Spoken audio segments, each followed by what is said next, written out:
So good afternoon. It's a real pleasure to do another TED Talk, and today I'm going to talk to you about you and share with you hopefully an idea that's really made a massive difference in my life and hopefully could make a massive difference in your life too.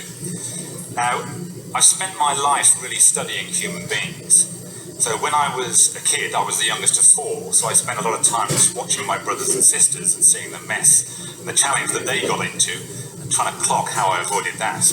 And then I had the great fortune of training as a physician, and some of you may know that medical training is the most incredible opportunity because you get up close and personal with human suffering on every single level, on a daily basis. And I've been in the room where people have died right in front of me, and it's a really profound moment. I've also been in the room where life has come into the world. I've delivered a number of children, including 3 of my own 4 boys, one of whom is at the back. Hi, son.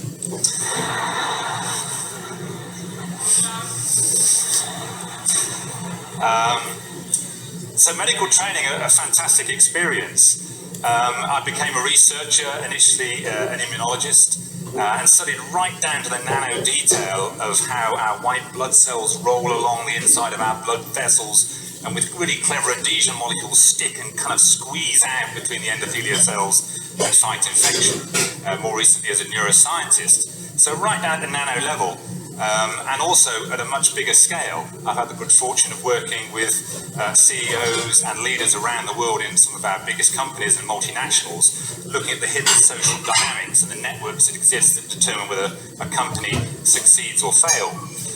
As you heard, I've worked with elite athletes, helping them to win gold medals, read a lot, learned a lot, and through all that time, one question kept bothering me, sort of eating away at my brain.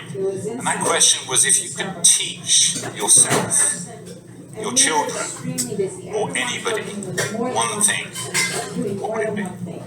What would that one thing be? You're only allowed to teach one thing. So all the things I've learned and understood, and it's that I want to share with you today. What is that one thing? I can tell you it's not eat an apple. That's not what it is, okay? So we're going to talk about that, but before I want to return just to really the story of you. Now, I don't know whether you remember, but there was a time before you knew you existed. For some of you, that was probably last Friday night after a skinful. But as we all grow up, there's a moment in our life, and this is a really beautiful moment if you witness it, where you can see about 1 year old, it might happen a bit sooner or a bit later, but roughly about 1 year old, where a child realises they exist as a physical entity. It's that moment where they look in the mirror and they kind of go, oh, that's me. And they move their hand, and that hand moves, and they realise that that's them. So they have a physical awareness, if you will. But they haven't yet developed an awareness of their own emotional self, which is why you get the terrible twos. So when a 2-year-old is hungry, the world is hungry, and why are we eating? So there's that kind of intensity, that egocentricity in a 2-year-old. And so that's where they kind of get pest of power. So in the supermarket, it's mum, dad, meat, food, meat, food. And they kind of bother you to a great extent. And then there's, again, it's witnessable, this moment where they suddenly realise that not only are they physically separate from you, but their emotions are not your emotions. Now, you may have witnessed this with a child walking down the aisle in the supermarket, eyes streaming red, bawling in frustration and rage that they can't get what they want, and then looking at you completely baffled. Like, why are you crying? We're hungry. We want those chocolates. And there's that sort of bafflement in their eyes, that sort of 1,000-yard stare.